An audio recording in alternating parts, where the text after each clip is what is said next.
The silent killer. Understanding and preventing diabetes. The progression of diabetes can be a terrifying journey. Take the case of Mr. David Miller, a man who, sadly, went blind as his diabetes advanced.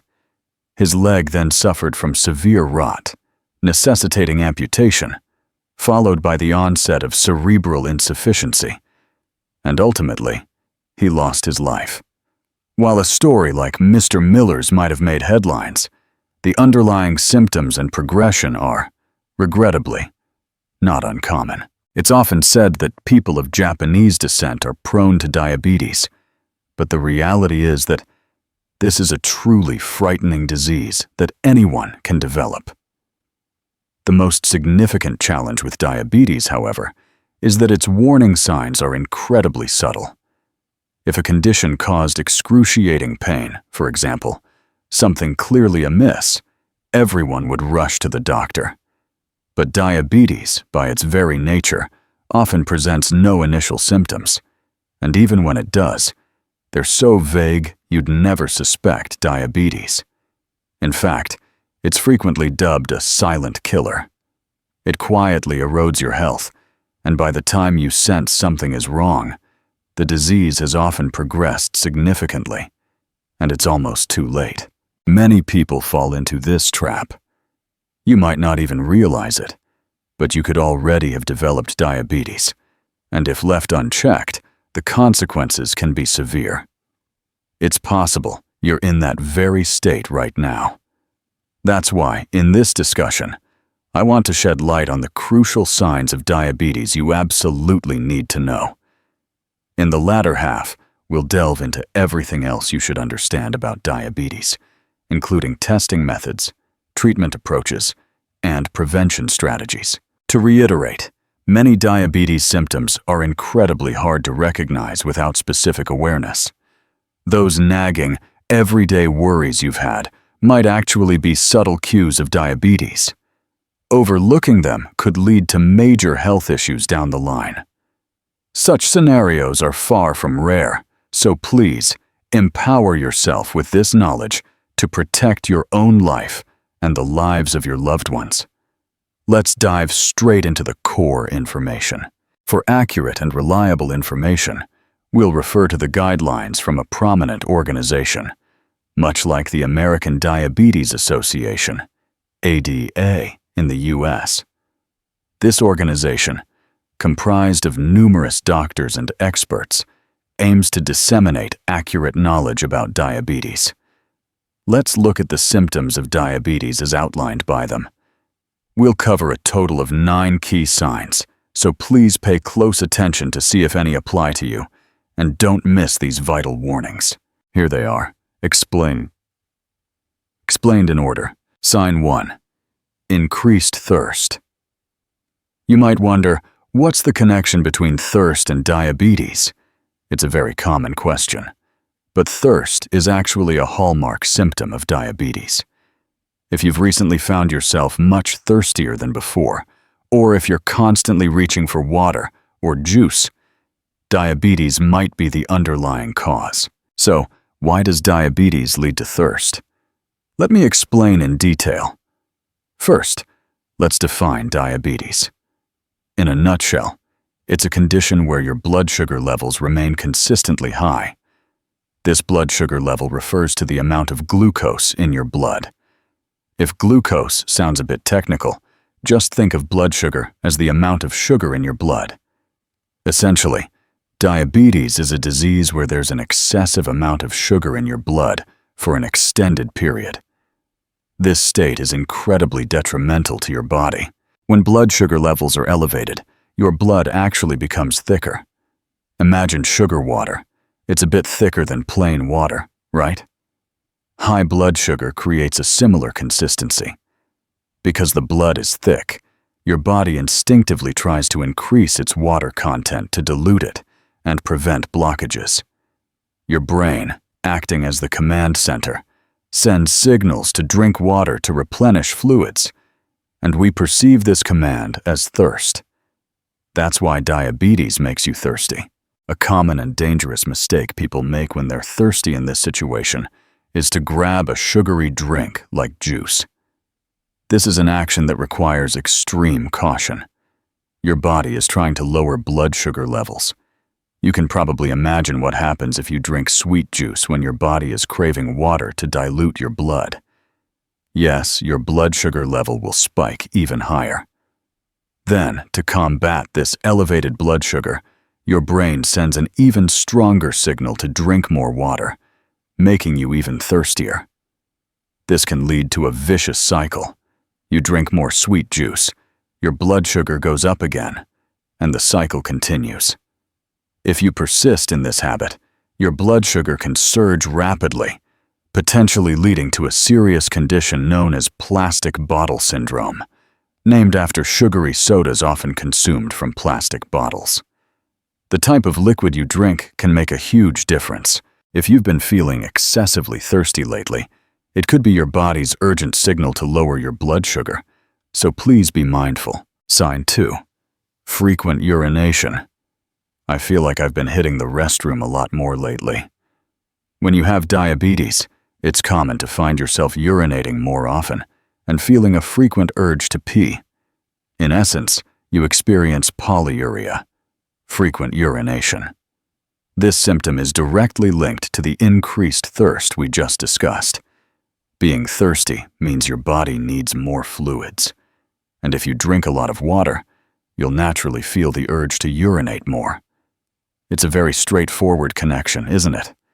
If you notice persistent thirst and frequent urination, be cautious, as diabetes could be the underlying cause. Now, when we talk about frequent urination, many people want to know, how many times is normal to go to the bathroom during the day, or how many times at night is considered too much?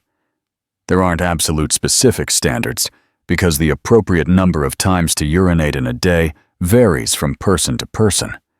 However, as a general guideline, urinating more than 8 times from waking up in the morning until going to bed is often referred to as pollakiuria, daytime frequent urination.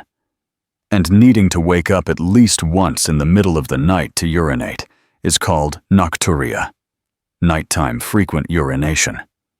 While water intake certainly influences this, these numbers can be a helpful starting point for self-assessment. Sign 3. Dry skin. This might seem out of the blue, but take a moment to check the soles of your feet. Are your toes and heels dry, flaky, or even cracked? If so, please pay a little extra attention. When you have diabetes, your feet, and indeed your entire body, can become extremely dry. Many individuals with diabetes experience dry skin, itching caused by dryness and other skin issues. But honestly, diabetes and dry feet don't seem related at all, right? So, why does this happen? As I mentioned earlier, diabetes often leads to increased and more frequent urination. More urination means your body is losing more water. This loss of fluid contributes to your skin becoming dehydrated and prone to dryness. So, with diabetes, you lose water from your body, leading to dry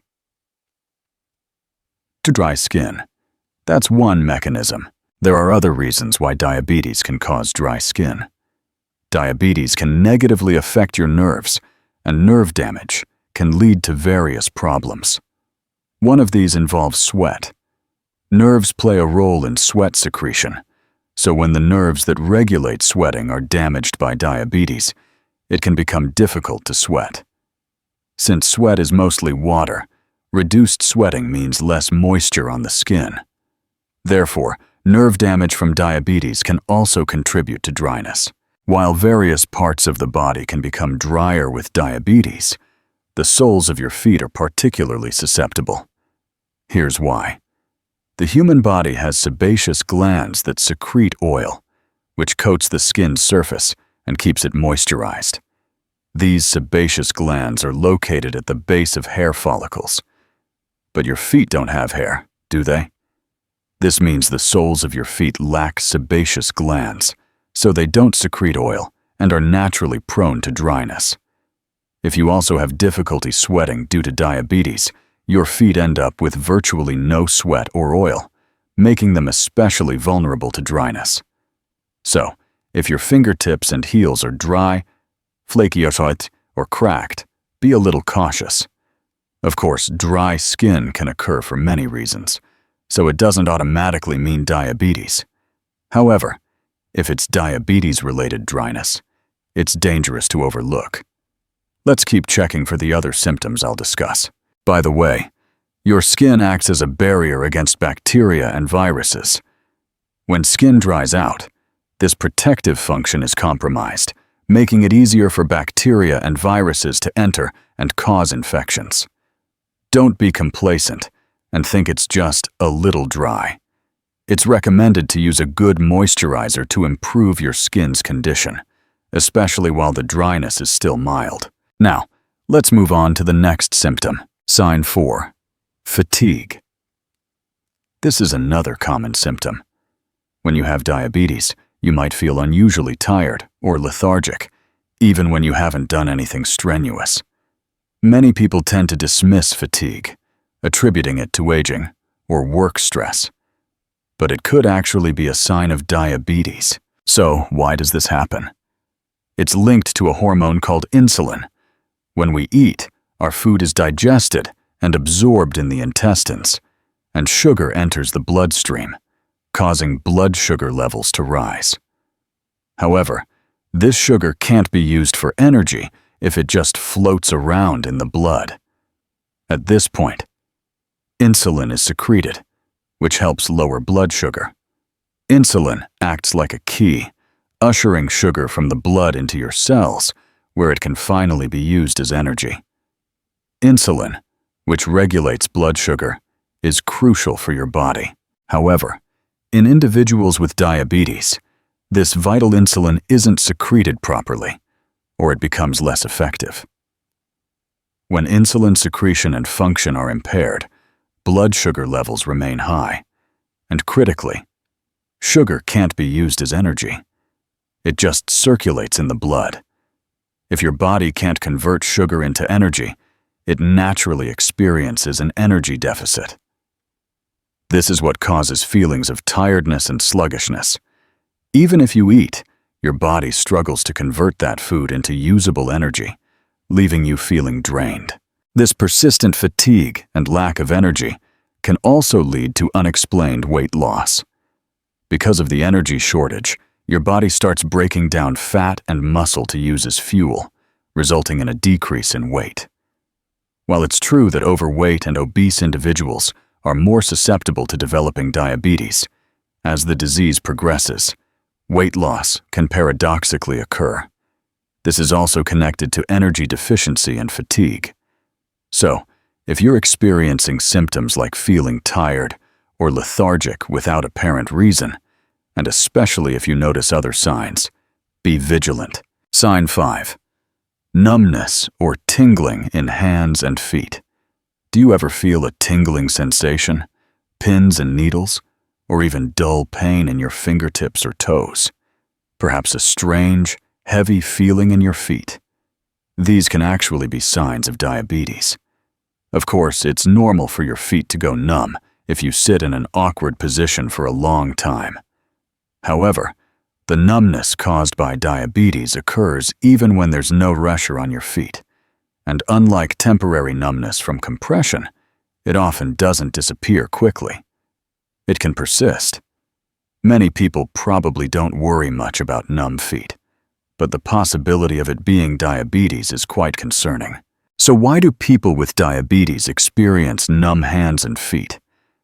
As I mentioned earlier, diabetes can negatively affect the nerves, making it difficult to sweat. The same principle applies to numbness. It's caused by nerve damage. If blood sugar levels remain high for an extended period, harmful substances can accumulate, leading to nerve damage, or poor blood flow can deprive nerve cells of oxygen and nutrients. While there are various theories, prolonged high blood sugar can indeed damage nerves throughout the body. Now, imagine this. Nerves extend throughout your entire body. but it's harder for nutrients and blood to reach the very ends, the extremities, compared to the middle sections. Can you picture that?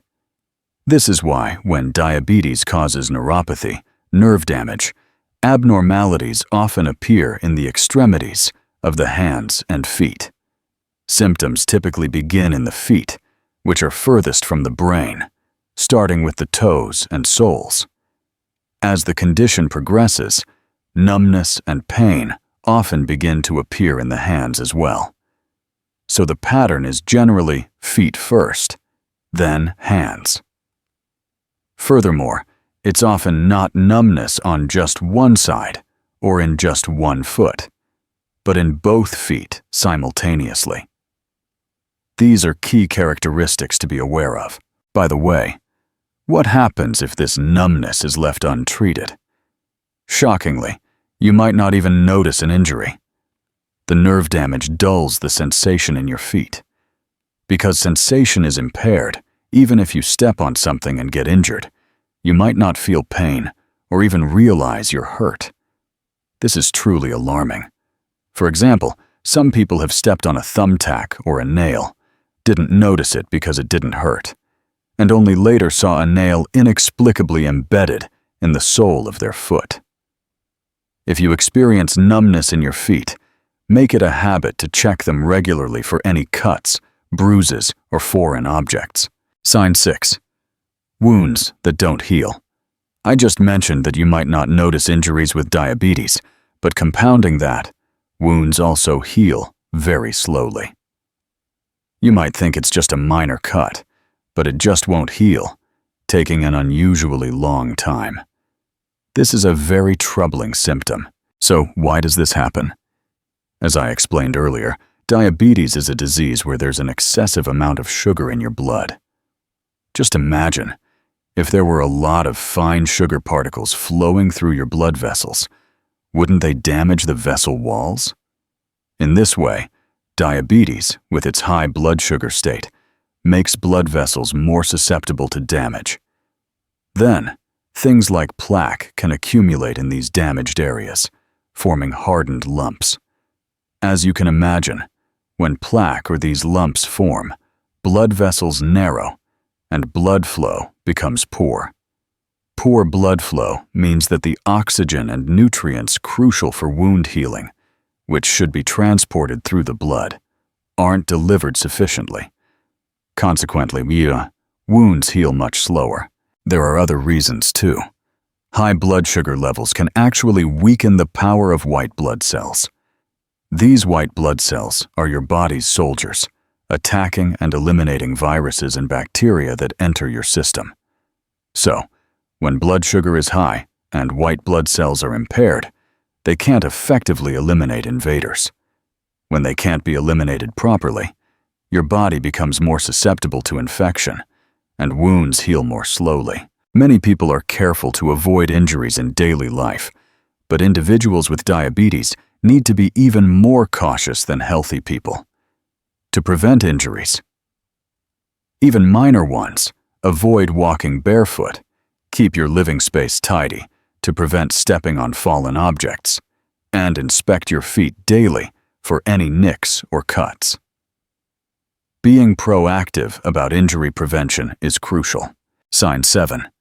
Increased susceptibility to colds and infections. People with diabetes are, in fact, more prone to catching colds, and not just colds, but infectious diseases in general. It's also said that these infections are more likely to become severe in diabetics. This is another very troublesome symptom. So, why do people with diabetes catch colds more easily? Similar to the slow-healing wounds, it's because high blood sugar levels weaken the power of your white blood cells. Since white blood cells attack and eliminate viruses and bacteria that enter the body, if blood sugar levels are high and their power is diminished, they can't properly eliminate these invaders, making the body more susceptible to infection. Another reason for increased susceptibility to colds is a weakened immune response. Humans naturally produce antibodies against pathogens they've encountered once, making it harder to get infected the next time. You've probably heard that you're less likely to catch a disease because you develop antibodies. This is called an immune response, but when blood sugar levels are high, this immune response is weakened. As a result, you become more susceptible to infections. Moreover, infections can become more severe, increasing the risk of hospitalization and even death. If you've been catching a lot of colds lately, or constantly feeling under the weather, diabetes could be a factor. So, be vigilant. Sign 8. Athlete's foot. Tinea pedis. I mentioned that people with diabetes are more susceptible to colds and other general infectious diseases, but one infection that is particularly common among diabetics is athlete's foot. In fact, studies suggest that people with diabetes are about twice as likely to develop athlete's foot, making it a frequent concern. However, there's a strong perception that athlete's foot is always itchy, leading some to think, "Thank goodness I don't have athlete's foot, so I'm fine." But there are many types of athlete's foot, and surprisingly, only about 10% of cases are actually itchy. Many people have athlete's foot without experiencing any itching. So first, check if any of the following athlete's foot symptoms apply to you. Interdigital type. The skin between your toes becomes white and swollen, may ooze and peel. Many cases are initially mistaken for simple peeling skin, but turn out to be athlete's foot. This is perhaps the most commonly recognized type. Vesicular type. Small blisters form on the soles and sides of your feet. These are characterized by intense itching, and as the blisters multiply, they can merge or burst, causing the skin to peel. Moccasin type. Hyperkeratotic. This type causes the soles of your feet to become dry, the skin to thicken, and sometimes to crack. While relatively less common, it's surprisingly troublesome. This is because, at first glance, it just looks like dry feet, making it easy to overlook and dismiss as simple dryness, not athlete's foot. Onychomycosis. Toenail fungus. Symptoms can also appear in your nails. Your toenails might become cloudy white or yellow, thicken, or chip. These are typical signs of athlete's foot affecting the nails. Even if you don't feel itchy, if you have any of these symptoms on your feet, you might have athlete's foot. And since people with diabetes are prone to athlete's foot, you need to be particularly careful. So why are people with diabetes prone to athlete's foot? Athlete's foot is an infection caused by the proliferation of a type of fungus called dermatophytes on the feet. These dermatophytes, molds, are found in many places, like public pools and locker rooms. So it's not unusual for dermatophytes to get on your feet, and even if they do, they often don't cause athlete's foot in healthy individuals. However, as we discussed, people with diabetes have reduced white blood cell and immune functions. This means that when viruses, bacteria, or fungi invade, their bodies are less able to eliminate them properly, making them more susceptible to infection. That's why people with diabetes are more prone to athlete's foot.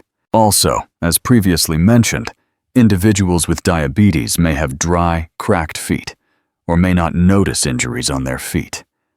Bacteria and fungi can enter through these wounds, making infection more likely. While it typically takes at least 24 hours for dermatophytes to invade healthy skin and cause an infection, if there's a wound on the foot, that time can be reduced to as little as 12 hours. Athlete's foot doesn't heal on its own and can be contagious to others. So if you suspect you have it, visit a doctor, a podiatrist, or dermatologist as soon as possible.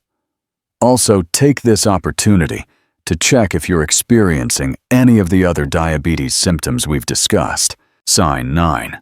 Blurred vision. Does your vision become blurry or fuzzy, either completely or in parts?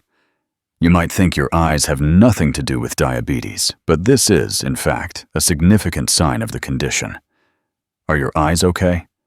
Eye symptoms are very serious, so be sure to pay attention to any changes in your vision. So why does this happen?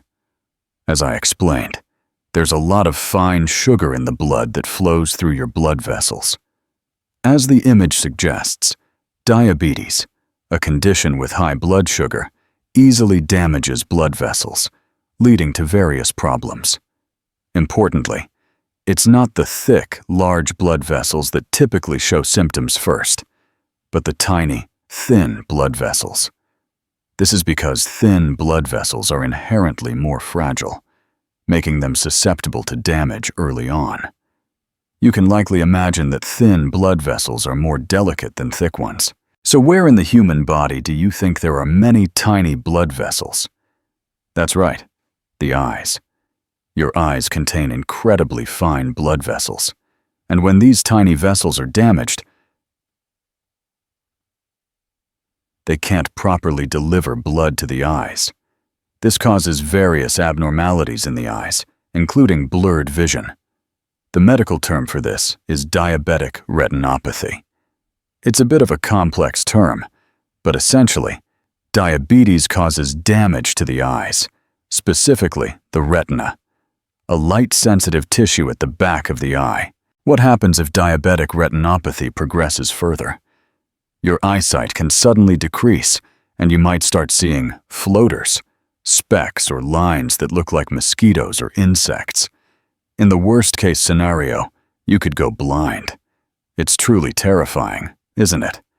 When vision loss or these severe visual disturbances occur, it's often a very advanced stage of diabetic retinopathy. Therefore, before reaching this point, it's crucial to recognize the earlier sign of blurred vision. Make sure you're aware of any issues with your eyes or blurred vision. What to do next? Your action plan.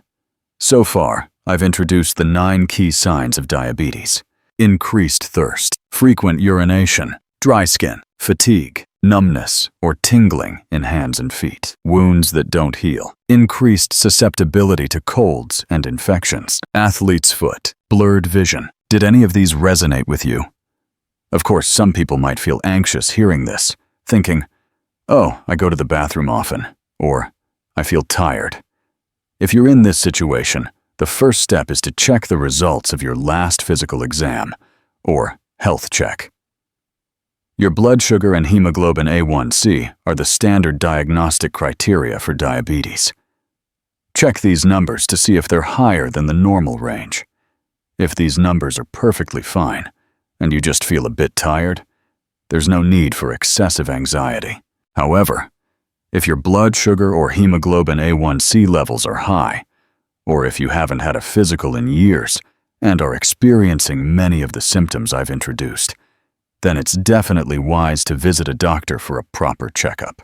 If you've decided to go to the doctor after hearing all this, but you're unsure which specialist to see, you're not alone. You should visit your primary care physician, PCP, an internal bowel medicine doctor, or specifically a diabetologist, an endocrinologist. Your PCP or an internal medicine doctor can often handle basic diagnoses and management. However, a diabetologist or endocrinologist specializes in diabetes diagnosis and treatment, so if there's one near you, it might offer more reassurance. Also, if you have skin symptoms like athlete's foot, a dermatologist would be the appropriate specialist. What to expect at the doctor's office. When you go to the doctor to check for diabetes, what kind of tests will they perform? Blood test. As we discussed, blood sugar levels and hemoglobin A1C are crucial for diagnosing diabetes. A blood test is how these are measured and is a very important diagnostic tool. Urine test. If your blood sugar level becomes excessively high, as the name diabetes, meaning passing through with honey, suggests, sugar can actually spill into your urine. A urine test checks for this. Of course, the specific tests may vary depending on your symptoms and the clinic, but many of these tests are relatively simple. So, If you have any concerning symptoms, don't hesitate to get tested. Treating diabetes. A lifestyle approach. If you go to the doctor and are diagnosed with diabetes, what's the treatment plan? The foundation of treatment involves improving your diet and exercising regularly. In many cases, you control your blood sugar and weight through diet and exercise, using medication only as needed. When you hear this, some might think, diet and exercise, how boring. But diabetes is a lifestyle disease. As the name implies, improving your lifestyle habits is absolutely critical. Also, please understand that diabetes is a condition that is typically managed rather than cured. While blood sugar levels can certainly be lowered through treatment, it's generally difficult to completely reverse the underlying tendency for blood sugar to rise easily. It's not like a cold where you get sick, treat it, and it's gone. With diabetes, you generally need to manage your blood sugar levels and live with the condition long term. Of course, some people might feel disheartened hearing they have to live with it forever. However, if you consistently eat properly, exercise, and keep your blood sugar levels in check, you can live a life as healthy as someone without diabetes. Furthermore, improving your diet and exercising are vital for preventing many other diseases. So these are habits everyone, not just those with diabetes, should steadily maintain. Preventing diabetes. The power of lifestyle. We've covered a lot about diabetes, but the most important takeaway is to prevent it from developing in the first place. As I said, diabetes is a lifestyle disease, meaning it often develops due to our daily habits.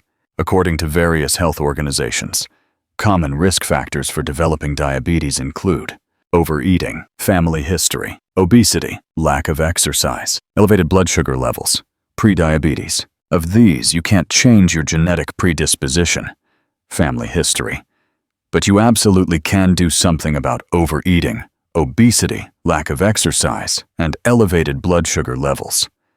In other words, avoiding obesity. Exercising regularly and improving your diet might seem like common sense advice, but they are profoundly important for preventing diabetes. Additionally, the single most critical factor, often highlighted as paramount, is improving your diet. In fact, diabetes treatment is sometimes summarized as 1. Diet, 2. Exercise, and 3. Medication, if the first two aren't enough. That's how crucial dietary improvement is for both preventing and managing diabetes. The reason is simple. By improving your diet, you can naturally curb the rise in blood sugar levels, and crucially, you can prevent and reverse obesity. Many people develop diabetes because of obesity and excess body fat. No, I already know obesity is bad, you might be thinking. However, obesity has a far greater negative impact than you might imagine. Insulin, the hormone that lowers blood sugar, can become less effective or secreted improperly, leading to persistently high blood sugar levels and, eventually, diabetes. What's the most common trigger for these issues? It's obesity. Here's why. Fat stored in the body actually secretes substances that make insulin less effective. As fat increases, insulin becomes less effective.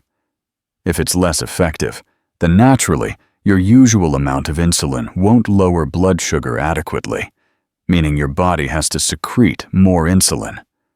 It's also known that insulin doesn't just lower blood sugar, it also promotes fat storage.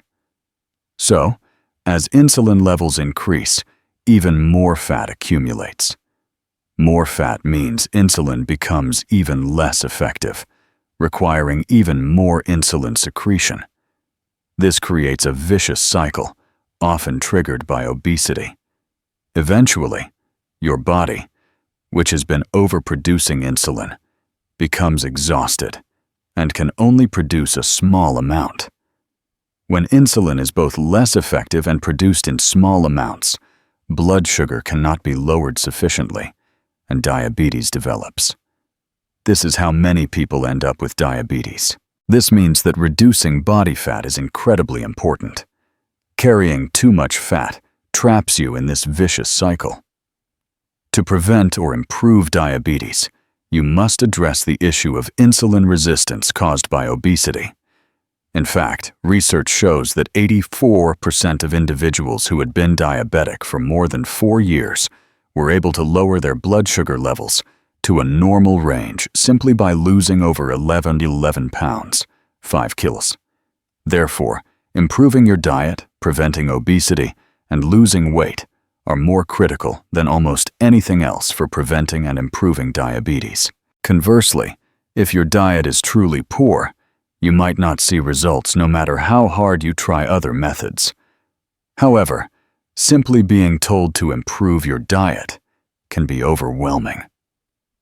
There are countless dietary changes you could make, even small ones, leading many to get so caught up in minor details that they neglect the most important aspects. So, this time, I'll focus on the most crucial points you should start with. If you're unsure, begin here. 4 key dietary strategies for diabetes. Prevention and management. Limit your calorie intake. While tracking calories can be tedious, it's an incredibly effective method. I'll introduce a simpler approach later, but understanding calories is a fundamental concept, so let's start there. Humans gain weight when the calories we consume from food exceed the calories our bodies burn in daily life. While there are many nuances, this is the basic principle. Think of it like saving money.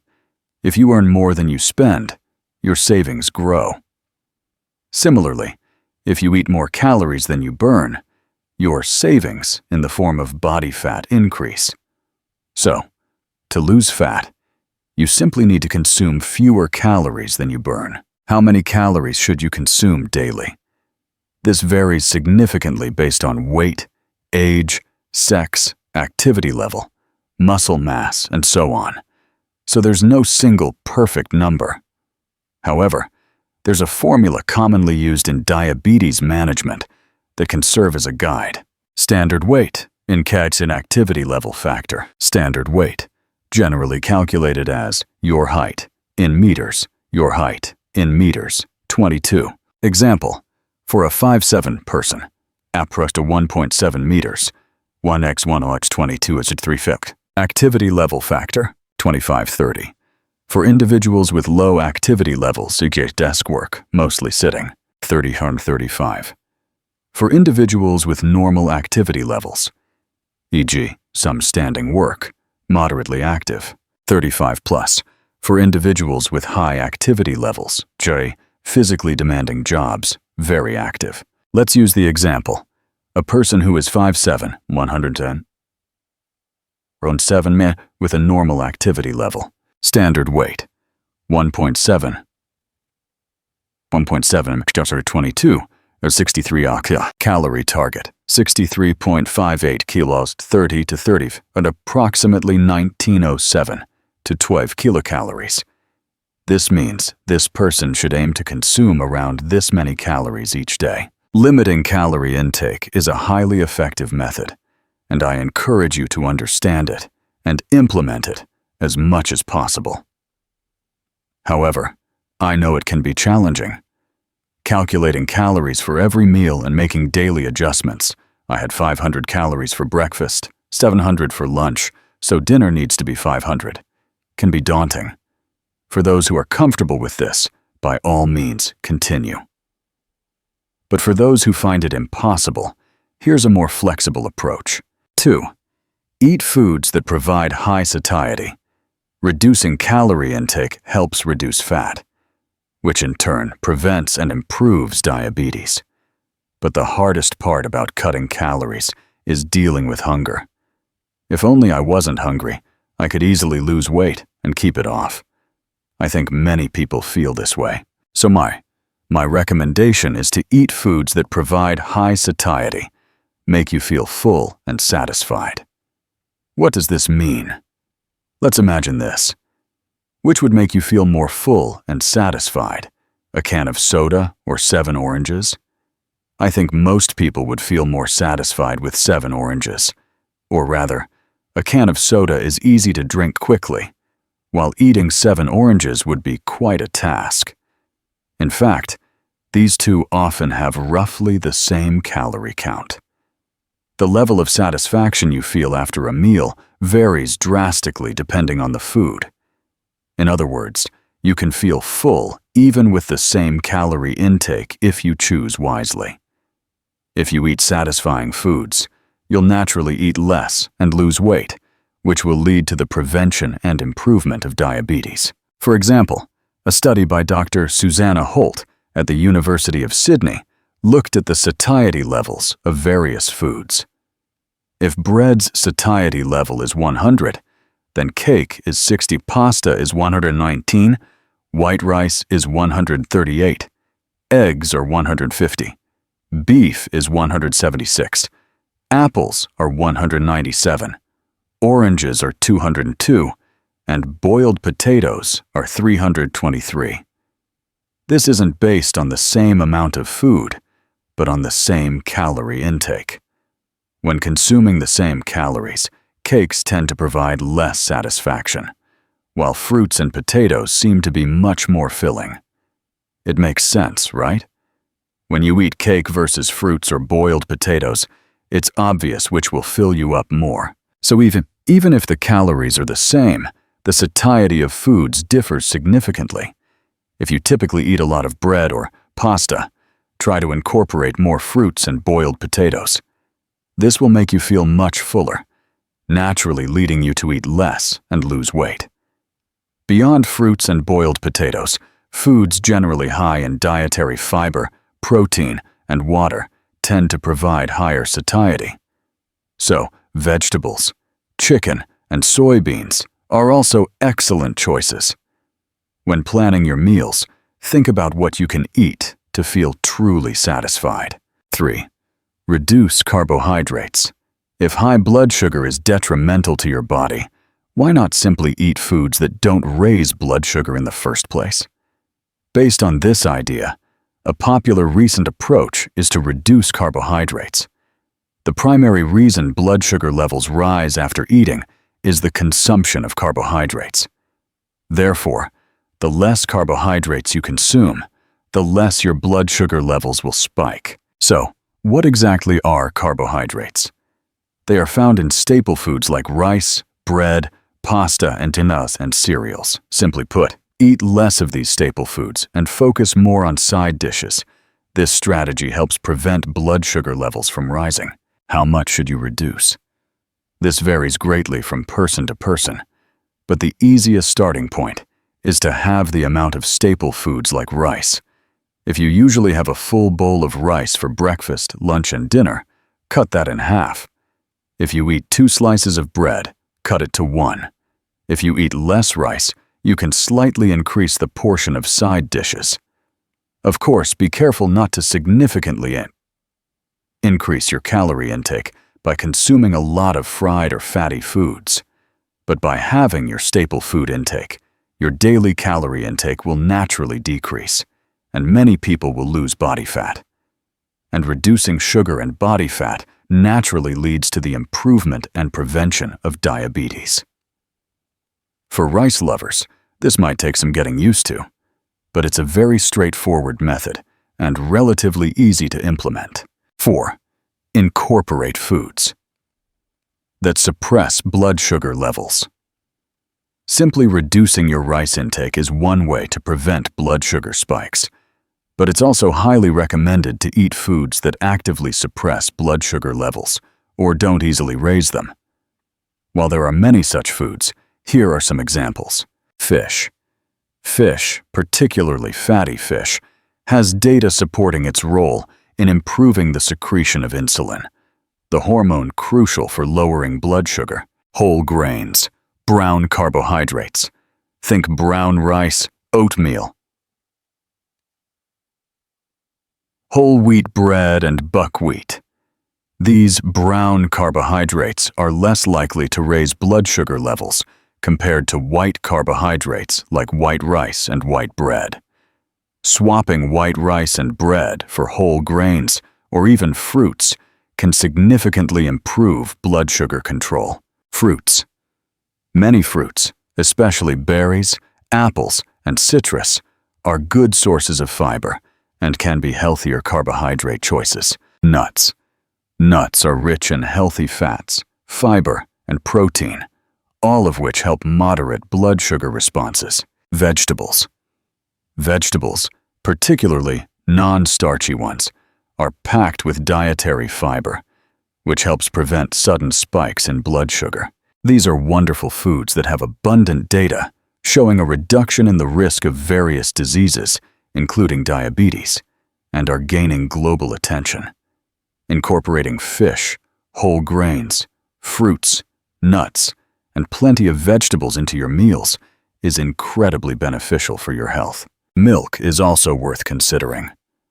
A study by the University of Guelph and the University of Toronto in Canada compared drinking milk for breakfast with drinking water. They found that simply drinking milk at breakfast can suppress the rise in blood sugar levels due to the proteins it contains. What's more, this effect lasted until lunchtime and even helped suppress the blood sugar rise at lunchtime. Pretty amazing, right? Of course, milk adds calories, so be mindful of your overall intake. But drinking milk is a simple habit you can adopt even when you're short on time, making it a highly recommended strategy.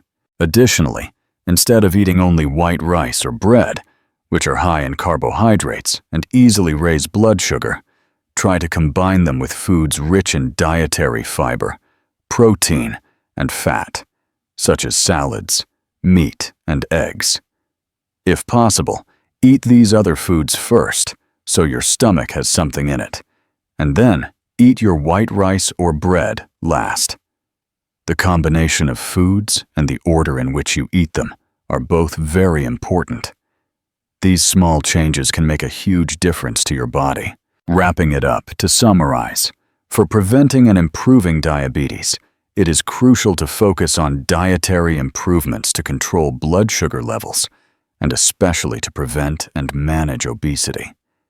Specifically, I highly recommend focusing on these 4 points. Limit your calorie intake. Eat foods that are high in satiety. Reduce carbohydrates. Incorporate foods that suppress blood sugar levels. Please try to integrate these into your daily life as much as possible. That's all for now. I sincerely hope that this information empowers you and your loved ones to protect your health. I'll continue to provide clear and helpful information to support your well-being, so if you found this useful, please consider subscribing for more. Thank you for watching until the end. See you in the next video.